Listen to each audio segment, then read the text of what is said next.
morning, good afternoon, good evening, wherever you are in the world. It's Dr. Janice Hooker Fortman with Relationship Matters. I hope everyone is having a beautiful, blessed day. Well, I'm going to get back on my soapbox. Last week I got off, but now I'm getting back on. 22 states. 22 states. The COVID pandemic, the COVID disease is rising. What's happening, people? What's happening?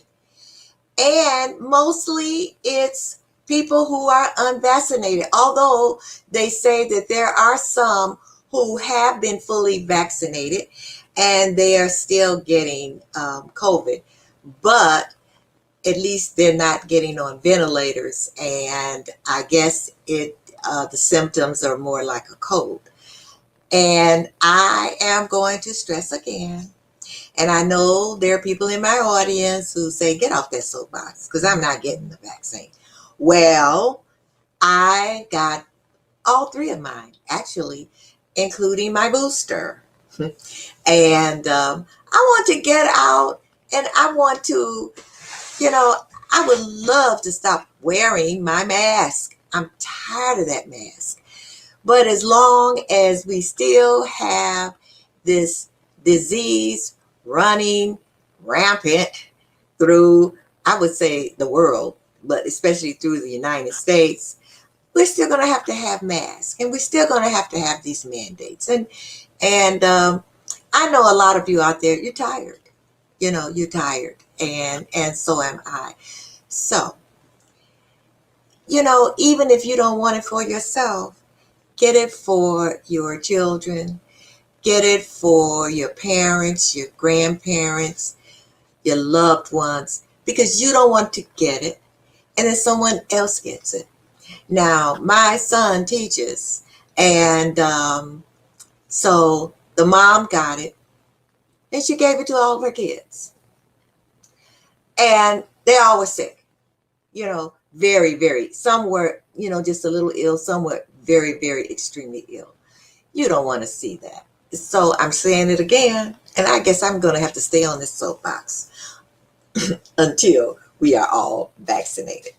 All right, so I'm off. I'm off now. Now, who do we have today? Now, I did a Facebook Live, and because I wanted ladies out there to be on tonight. Well, I say tonight because I'm in Chicago and it's nighttime. And because we have a special guest who is going to give us so much value. So let me tell you about her. Her name is Dr. Holly Battey. Now, what does she do? She helps conscious single men and women find the love of their dreams.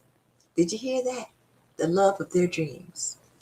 She has a doctorate degree in clinical psychology. She founded Find Love at Last. And that is to empower you to find the love you've been dreaming of. She's a matchmaker. She's a coach.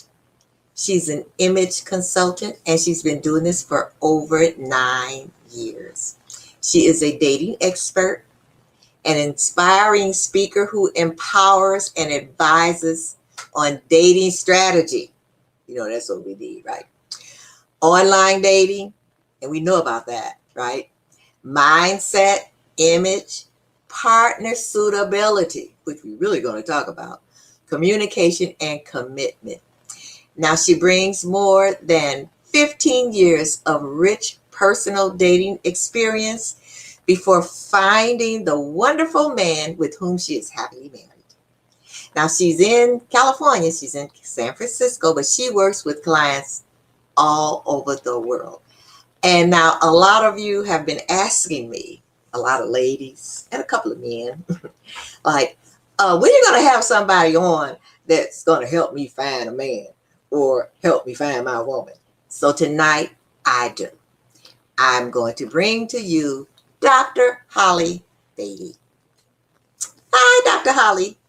Hi, Dr. Janice. How are you? I'm just great. And how are you doing in sunny California?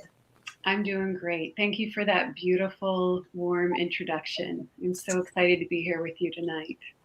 And we are excited to have you here tonight. So I can stop getting, when are you going to have somebody on that's going to talk about that, man? So I want you to tell us, I want you to start um, telling us how you got in this particular profession.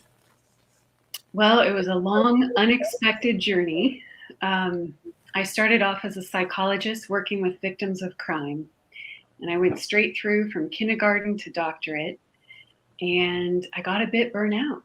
It was a really meaningful career, but I just needed a little time out for me. So I went into executive search, which is what I had done as I worked my way through graduate school. And I was pairing top talent with corporations and startups in Silicon Valley. And I did that for quite a few years until I got laid off. And I took it as a real opportunity once I did to really find my calling, because you don't get a doctorate, without really having a calling and a passion. And so I still hadn't quite found my niche. And so I pursued all my passions, of which there were many, and took me to Africa twice. And when I got back, I decided to start my business back in 2014 as a dating coach. I really wanted to help people expedite their path to love. And a couple years in, I had a business advisor suggest I get into matchmaking. I was saying yes to most things that year, so I said yes to that too. And I've been doing it ever since. And I'm just beside myself because I get to do such fulfilling work that makes such a difference in people's lives. But why a dating coach? I mean, you've gone from crime victims to why a dating coach? Well, as I was working in executive search and I'm talking to people about their professional lives, I was always secretly more interested in their personal lives. I think being a psychologist, and also personally, like my biggest desire on this planet was to find soulmate love. And I'd been dating since I was 17. And I had a lot of boyfriends. I had some wonderful men in my life, and I had some not so wonderful men in my life. And after the last of the latter, I decided to do things differently. And shortly thereafter, I met my husband, and my amazing husband, as I call him, because he is. And shortly thereafter, I started my business, helping other people expedite their path to love, because I learned so much along the way. And I thought, it doesn't have to be so hard. Okay. We're all interested in that. It doesn't have to be so hard. Yeah. Okay, so how, let's see, how do I want to put this? How did you find out what you were doing wrong first? Good question. Well, what I knew was, I've never been a person who wanted to repeat the same experience twice, right? We all hear life is so short. And so I never wanted to be that person that, was in the same relationship and picked the same type of guy and didn't take my lessons from my past. So after the last not great relationship I had, I decided that, I'm the common denominator of my experiences, and I didn't want to repeat that experience again. So for the first time in my life, I wrote off men, and I wasn't sure if that would last 6 weeks, 6 months, 6 days, 6 years. I had no idea. But I was really, for the first time, solely focused on myself and who I had to become to attract the one. And so I did a lot of inner work. Okay, so you said something about attracting, I guess you were attracting the same kind of wrong man, so to speak. Not necessarily, Okay. but I certainly didn't want to repeat the last experience I had. And so after that, I just drew a line in the sand and I said, no more. Like, I am going to become all that I was meant to be so that I attract a higher caliber man into my life. But in turn, I have to be the high caliber woman that can receive that man and attract that man. And the thing is, I think I was doing better than most. I've always been more discerning, being a psychologist kind of comes with the territory. But there were certain things that I still needed to learn, right? And so I took 8 months to really focus on myself and to do my inner work. And essentially, I did my own Love at Last masterclass before it existed. And then I kind of reverse engineered the masterclass for my now clients. And I take them through that same experience that I took myself through in those 8 months after that relationship ended. And at the end of those 8 months, I wrote a poem. And I didn't really write poems, but I felt really compelled to write this poem. And I spent 2 months, like kind of painstakingly, making sure that I was articulating my experience. And it was very cathartic, I have to say.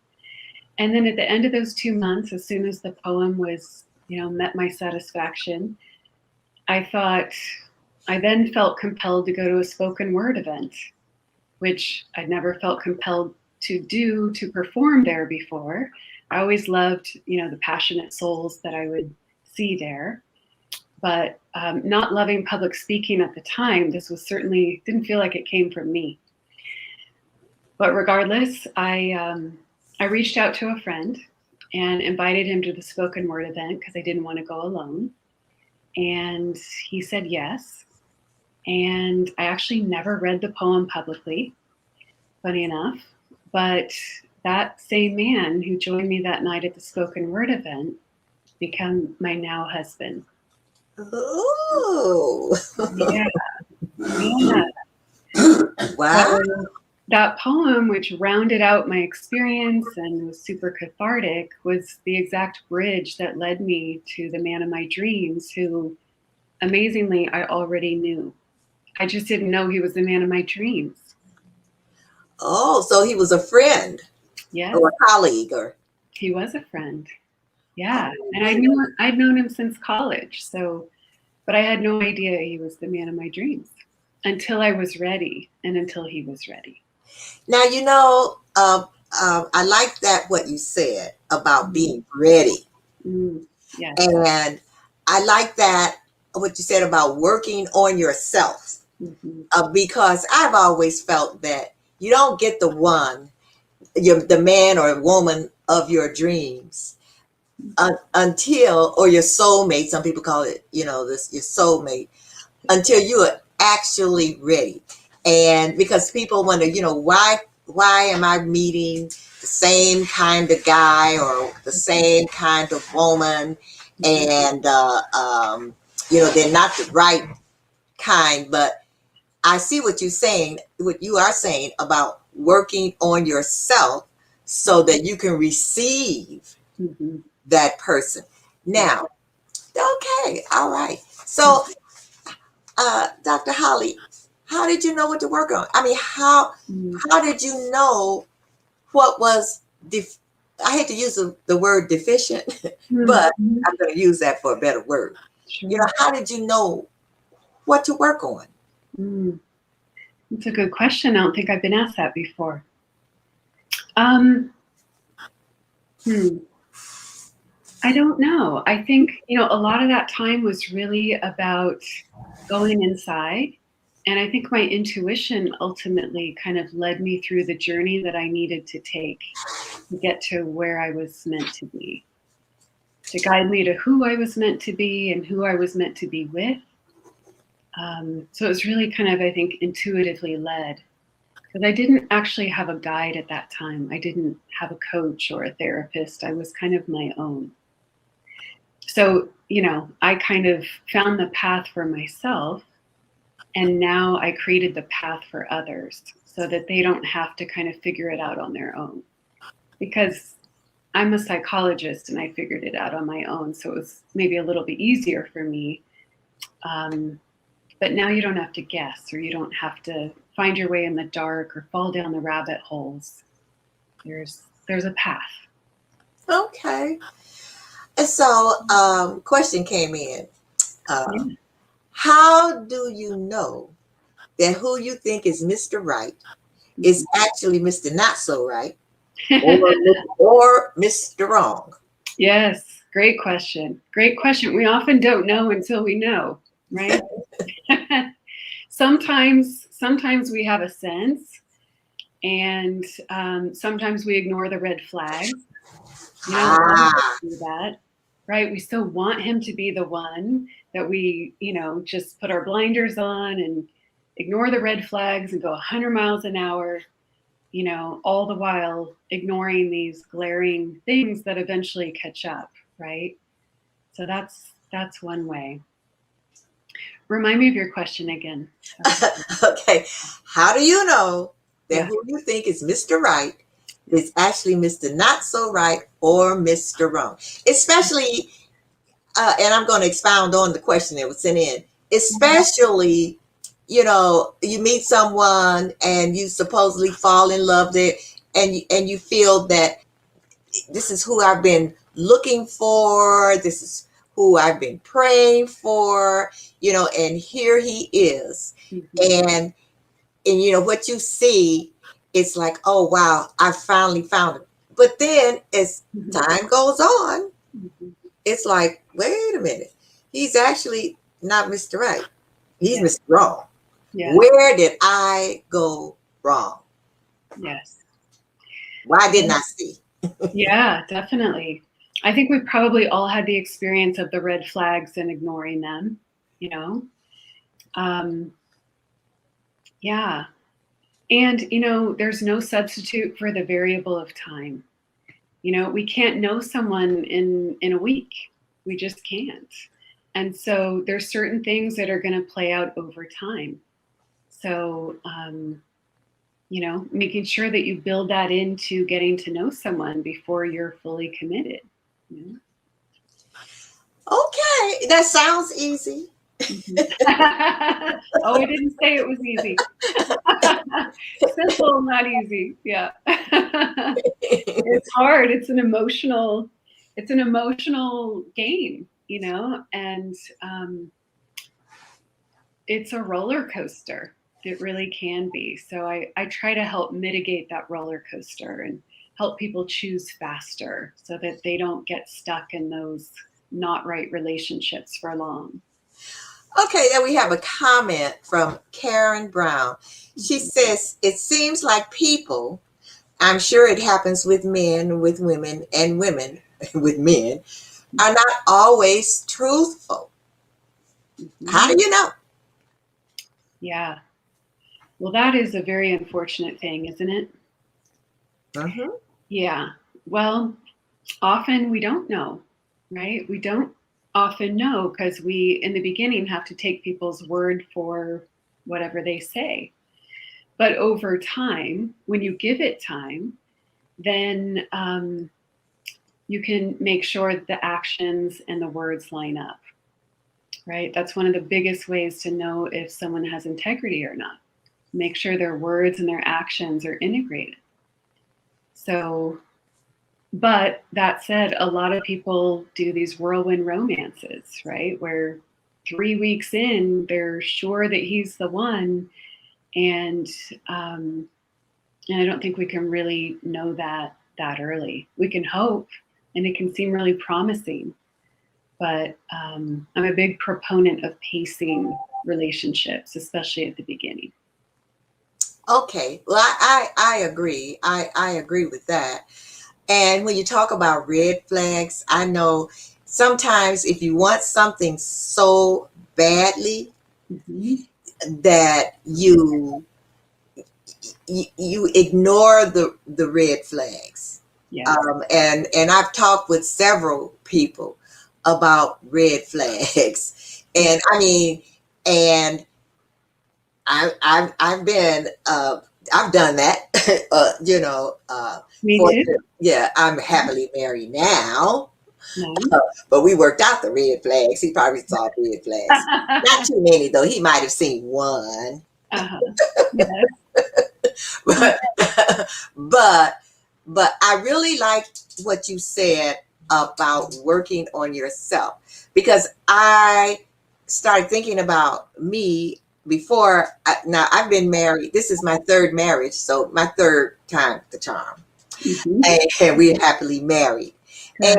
And but when I look back and I look at the different men that I thought, you know, were the ones that I was dating, and finally I thought, you know what, there's a string here, you know, and it's not really what I want, and I stepped back and I thought, you know what, my thing was like, God is not going to send me who is for me until I'm ready. And evidently, I am not ready. So I need to work on myself. And I never actually sat down and thought, what is it that I really want? What kind of person do I really want? And then and stick with that. And I stuck with that. So it's really unfortunate that you see so many relationships, that break up because it's the wrong person. It's the wrong. So I can see what you're saying about being a psychologist. It might have been easier. I'm just thinking, for you to step back and really work on who you were. Yeah. And yet, not easy even for me, right? Okay. Yeah. Okay. Yeah. Okay.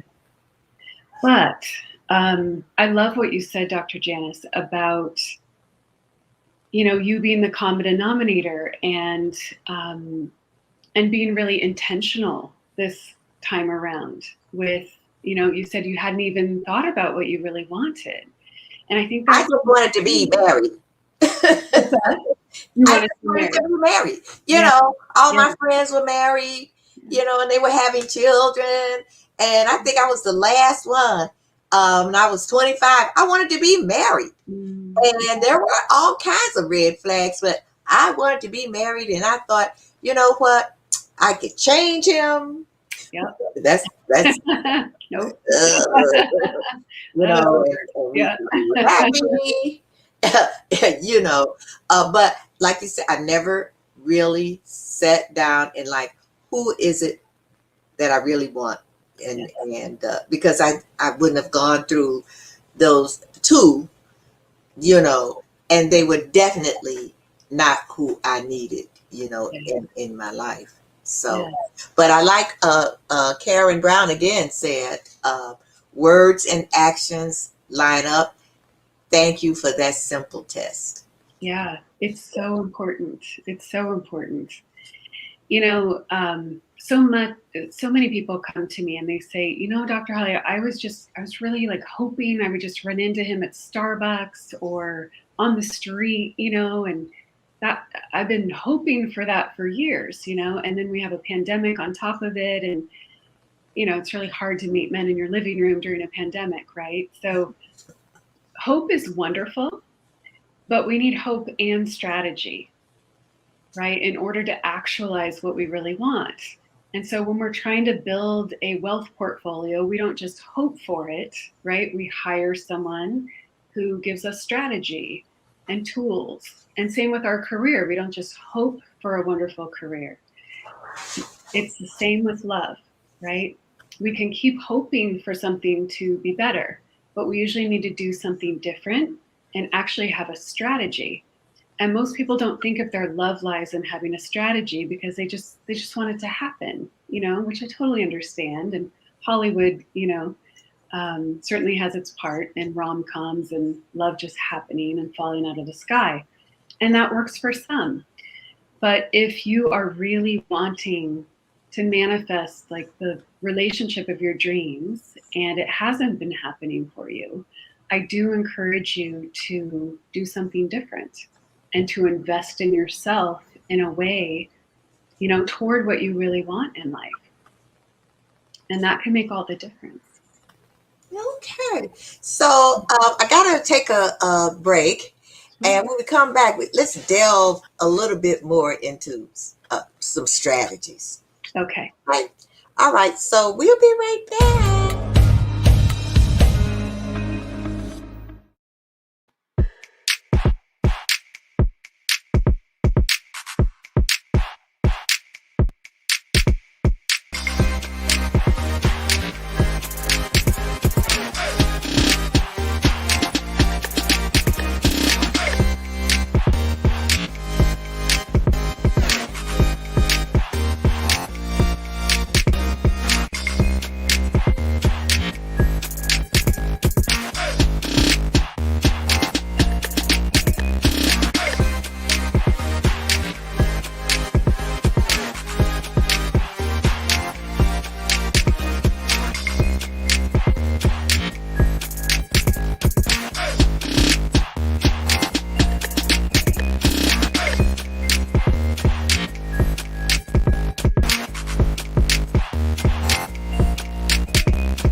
Hold on, my computer froze.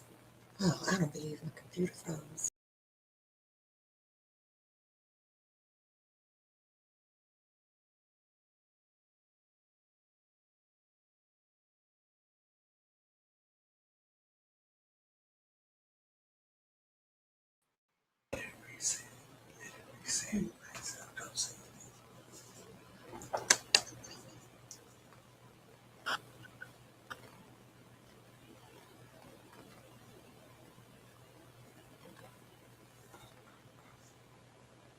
We're going to not use your computer anymore.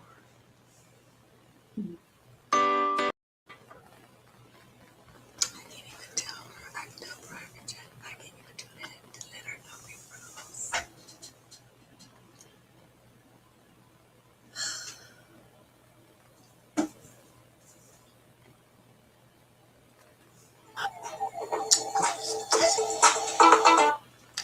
The computer is frozen.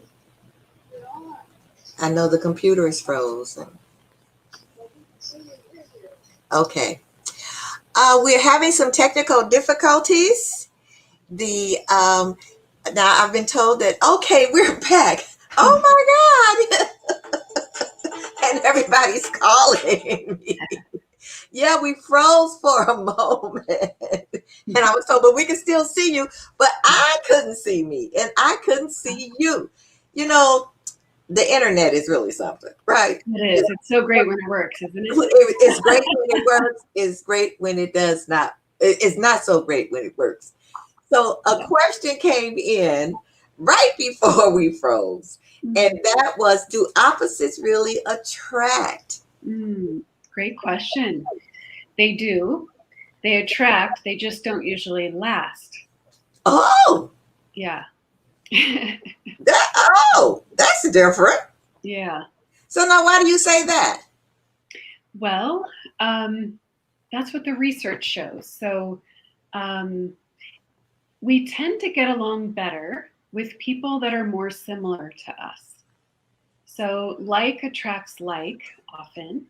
And so, in the matchmaking work that I do values-based matchmaking because our values tend not to change over time. And the things that are really important to us, it's really great to have a partner who values those same things. So, and they tend not to change over time. So when we're making life decisions and setting goals, it's really wonderful to have that in common with our partners.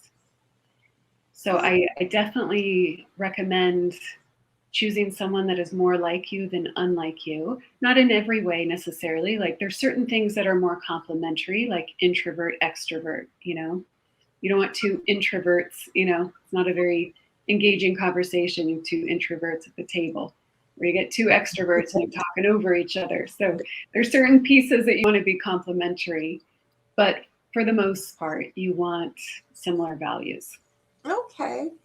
So let's go on to a little bit of something else. What about online dating? Can you really get to know someone? Well, I think how you meet is less important than how you are when you show up.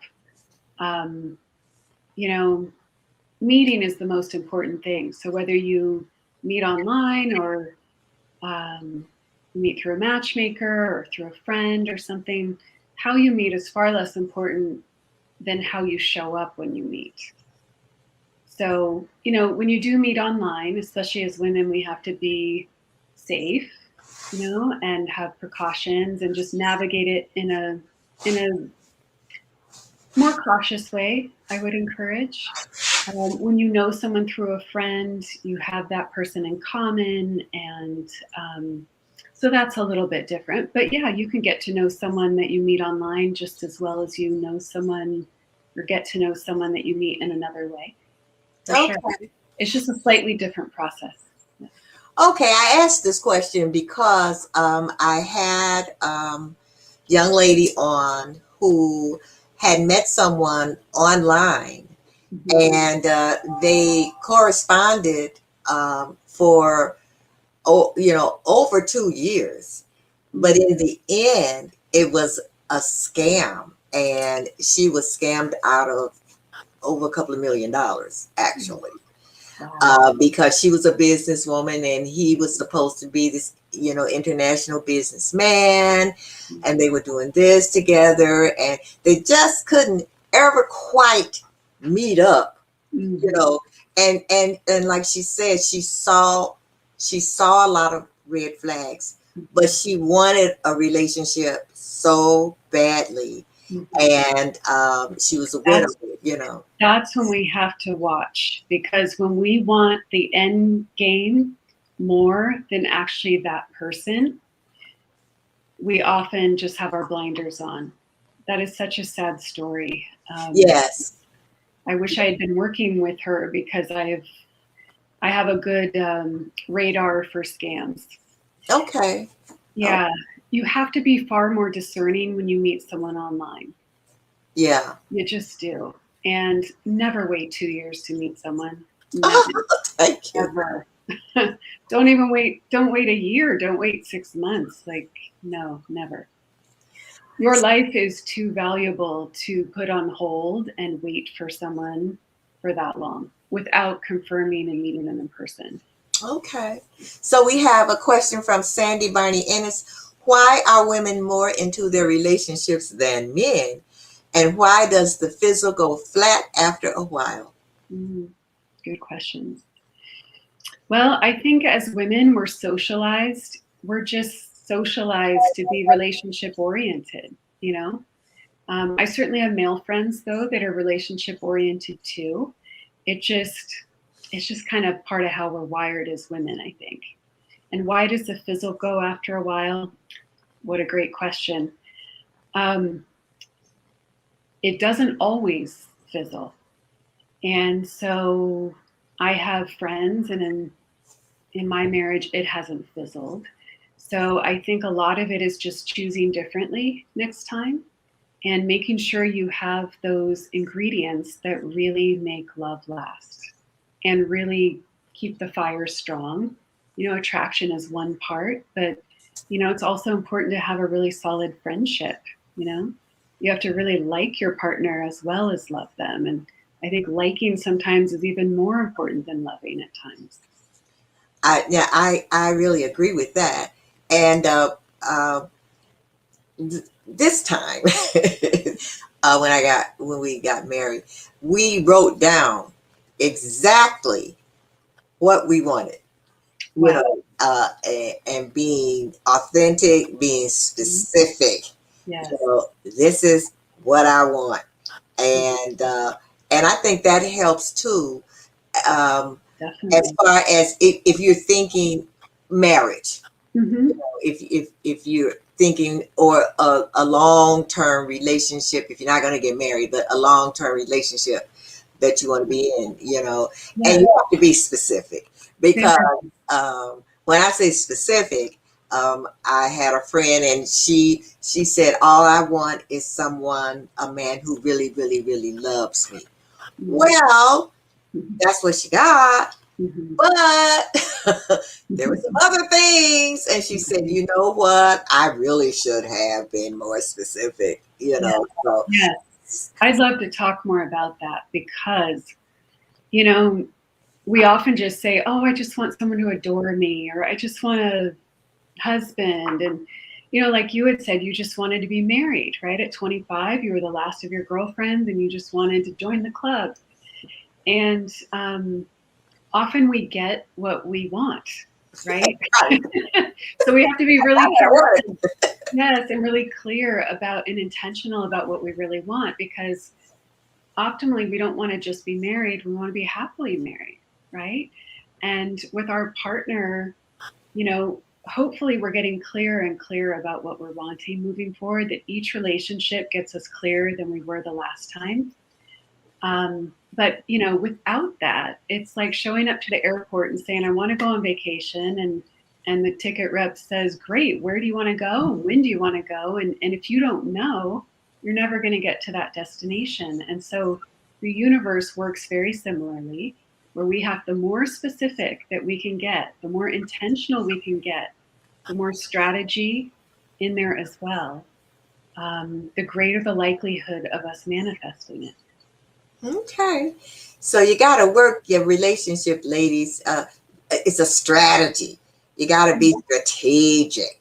Yes, intentional. And intentional.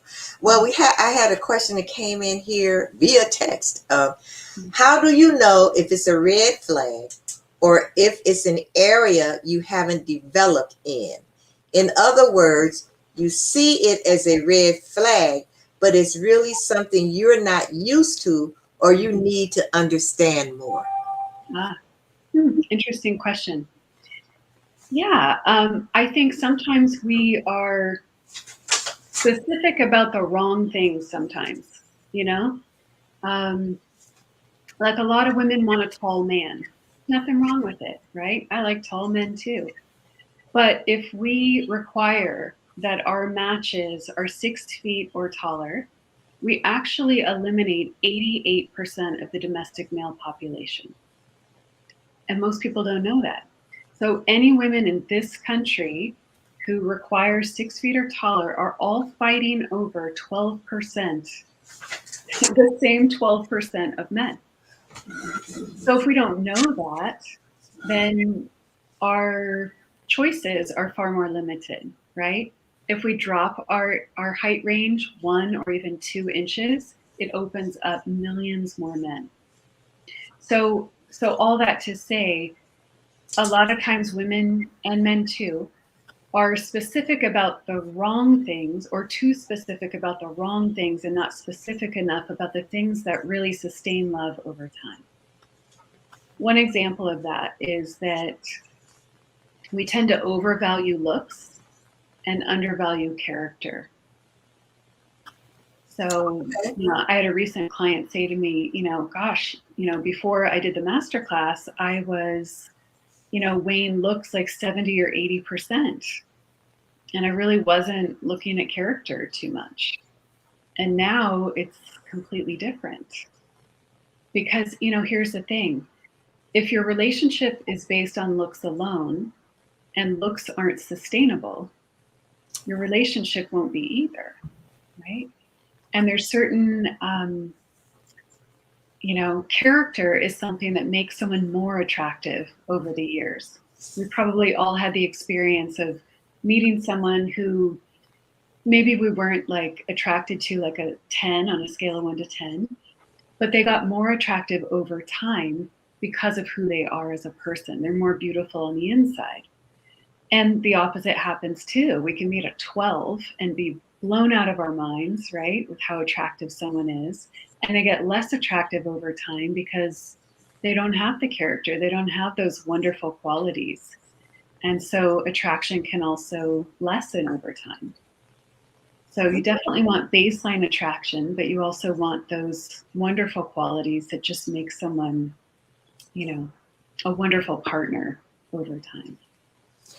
Okay, and there's another comment from Leanne, and she says, I've made a vision board for my next man. Am I being realistic? Good question. Well, I love that you've created a vision board, because you're getting really specific about what you want. And what was the second part, Dr. Janice? She says, am I being realistic? Well, that's a great question.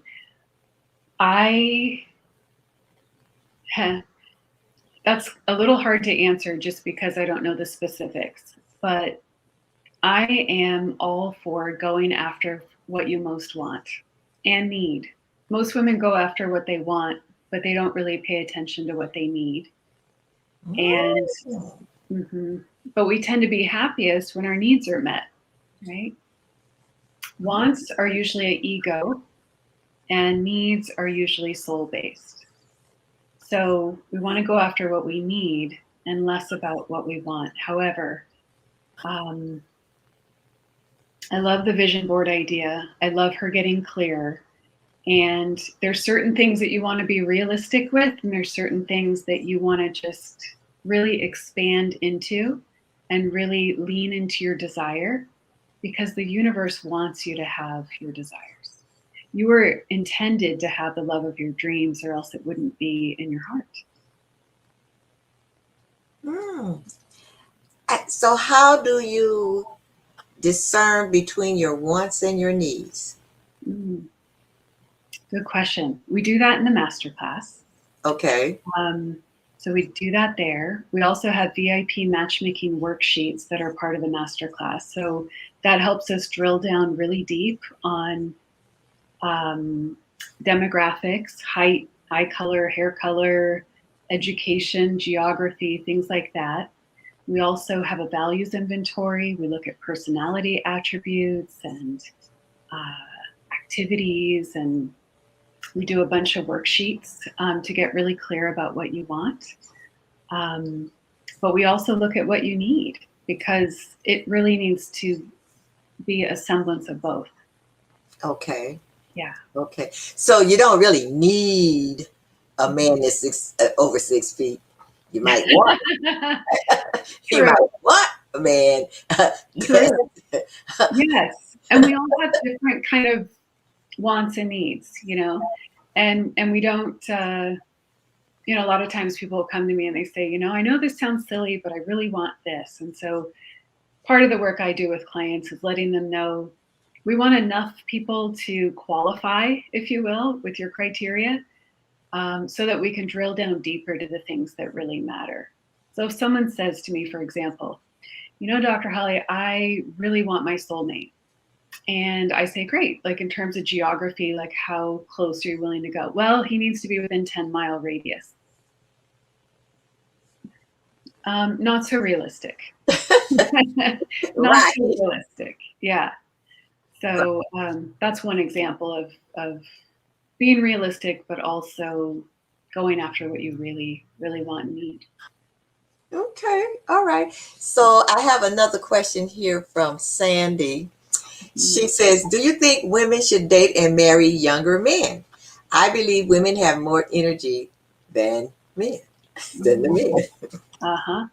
this is an interesting one, because it seems like over 40, men and women want to date younger. So that makes it very difficult if they want to date each other. There can only be one younger person unless you're the same age in every relationship, right? Okay. And so I don't think there's an across the board rule on this. I think it's whatever works for you. I think it is important to have a range. I have certain people come to me talking about the realistic versus the idealistic. One client of mine, when she came to me, she was in the age range of plus or minus 3 years, but she kept complaining that the men she dated weren't as mature as she is. So I said, well, I really think, and she's in her late 30s. And so I said, I really think you need to be dating in the 40s, especially in the Bay Area, because men north of 40 often have it together more than men who are under 40. And they tend to be more motivated. So in that regard, it's just very different and very individual. Yeah, I think so too, because some younger women really flourish with older men. Yeah. Rather than men their own age. Yeah. And then some women, younger men. Mm-hmm. My husband is younger than me. So and mine's older. So, right? It can work. It can work both ways. I think the important thing to remember is that there's biological age and there's energetic age. Okay. Right? So when I was matching one of my favorite matchmaking clients a number of years ago, he was 69. But he was the most healthy, virile 69-year-old I've ever met in my life. And so when I went to match him, I had a match who was a lovely woman. She was a little younger than he was, but I think she was maybe 66. But she kind of exuded grandmother energy, which there's nothing wrong with. Right. This client of mine, he presented maybe like a early 50s, mid 50s type of guy in terms of energy. This man, when I would go out to my waiting room, he would be doing push-ups in my waiting area. This is like how healthy and just spry he was. And so when I met with her, she was lovely, but their energy wasn't a match. They're not compatible. No, so I didn't introduce them. Right. That wouldn't make sense. So just bear in mind energetic age as well as biological age, and make sure your range is enough. Because if it's not, you're leaving out potential matches. Okay. Yeah. Okay, you're right. So I had a comment that came in via text. It says, "True love doesn't just happen. It requires nurturing and work." Mm. Oh, I'm so glad this came in. Okay, so I have thoughts on this. Okay. So the dominant narrative in our culture is that relationships are a lot of work. And I want to debunk that myth. Ooh. Mm-hmm. Okay. Because when you choose well, it doesn't have to feel like a lot of work. Wait a minute. Someone is looking that I know of, and I just said that today. Not supposed to be hard. Not supposed to be hard, but that's what we hear all the time, right? That relationships are hard work, and if you're not putting in the work, then. But honestly, when you choose well, it doesn't have to feel like work. My marriage doesn't feel like work. My best friend's marriage doesn't feel like work. It's not to say that it doesn't require effort, and it doesn't mean that some seasons aren't there's times for work, but it's not an all day, every day, type of thing. That's not what was intended for us. There are definitely the seasons when we might seek counseling or get help or support. And I encourage couples to do that sooner rather than later, because too many wait until it's too late, until they have one foot in the divorce attorney's office and one foot in the therapist's office, and that is too late. Right. It's so many questions. I mean, you just don't know how many comments and questions. I'm like, we don't have enough time for all of these comments and questions that's coming in, But one of them is, what's the difference between? I'm reading it. What's the difference between being in love and loving someone? Yeah. It's hard to answer that. I think it's a subjective experience. And when you're in love, you know it. And, I remember asking my clients when they would come to me and we'd have our first conversation, if they had been married, I wouldn't ask them if they'd been in love before. However, because I assumed that they had if they had gotten married. But I learned over time that I actually needed to ask them if they'd been in love before, whether they'd been married or not. Because one of my clients had been married multiple times and he'd never been in love before.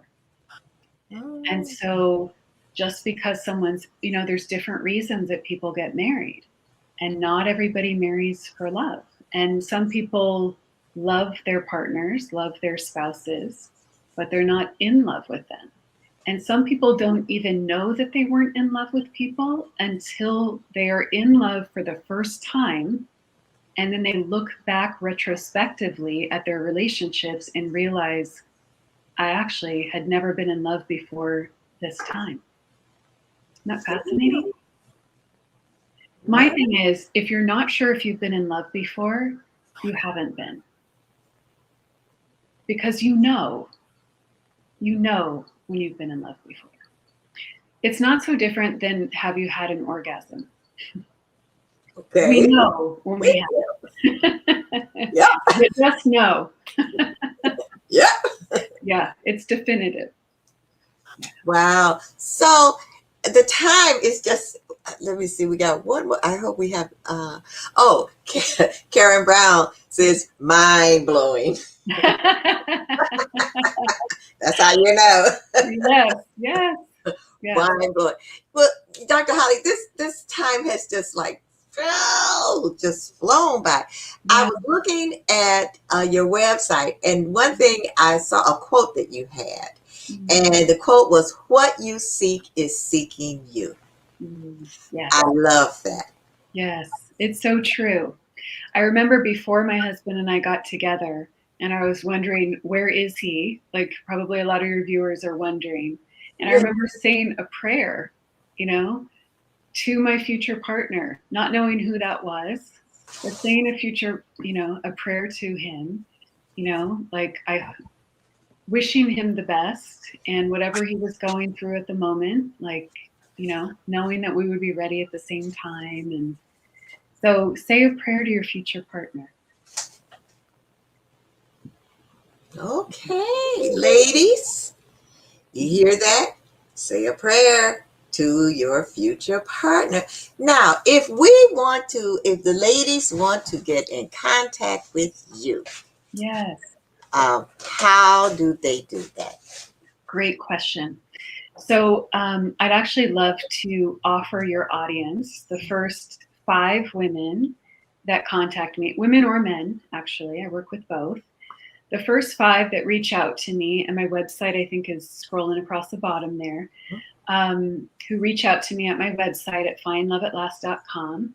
I'm happy to offer you a complimentary dating success call. And we can talk about where your love life is now and where you want it to be. And I'm happy to offer up, whatever insight I can to them. So you can find me at findloveatlast.com. I also have a Facebook group for single men and women, and it's called Conscious Singles, From Single to Soulmate. And you can join me there, and I will inspire you along the journey to love, give you tips and tricks, and we have events coming up, and can share more about my masterclass. I have a new one starting in January. And I also just recently launched what I call Dating Club, which is a club that I have where I support you in manifesting the love of your dreams. Now, what did you say your Facebook, so I can type it in and I can run it across the lower third? Yeah, so it's called Conscious Singles, From Single to Soulmate. From single to soul. Make sure I can mate. Okay, let me put that on there. All right, let's go. Okay, that's Conscious Singles From single to, forgot the T, to soulmate. Yeah. Okay. All right. So, ladies, men, if you want to get on her Facebook page, it's Conscious Singles from Single to Soulmate on Facebook. And if you want that call, go to findloveatlast.com. Thank you so much, Dr. Holly.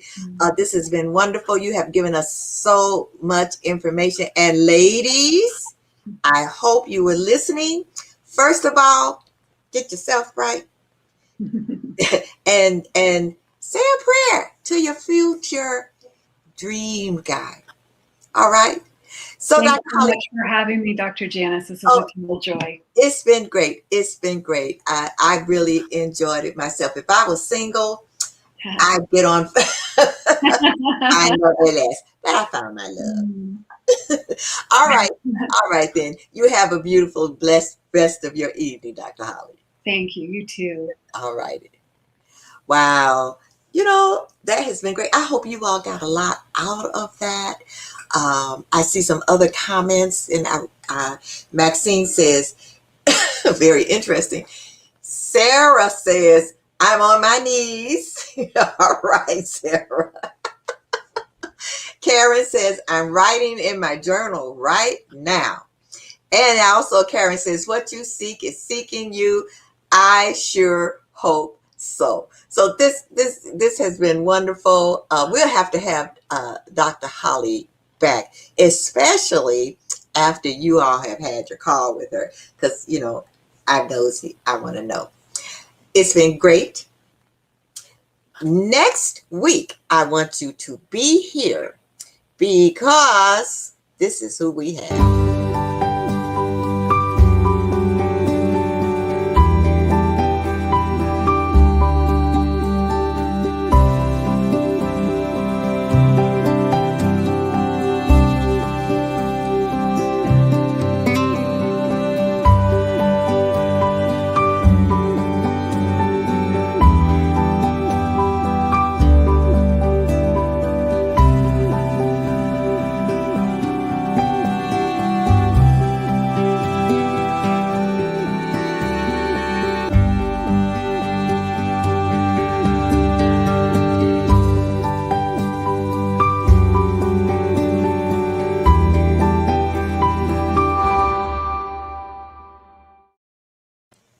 We're going to be on the same vein. We're going to talk about love relationships. So I want you to tune in next week, next Thursday. Remember, relationships matter, and there are all kinds of relationship matters. So I want to see you again next week when we have Dr. Capitoria. I like to call her Dr. Cappuccino. She doesn't like that, but I like to do that anyway. So we'll see you again next week. Everyone, have a beautifully blessed rest of your day. Bye-bye.